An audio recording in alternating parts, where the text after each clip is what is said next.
Hello everyone, welcome to my journey of memories.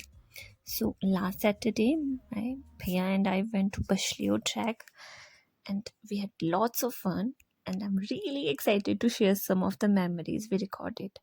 And it was really a day well spent. And honestly, it was way more special than I expected.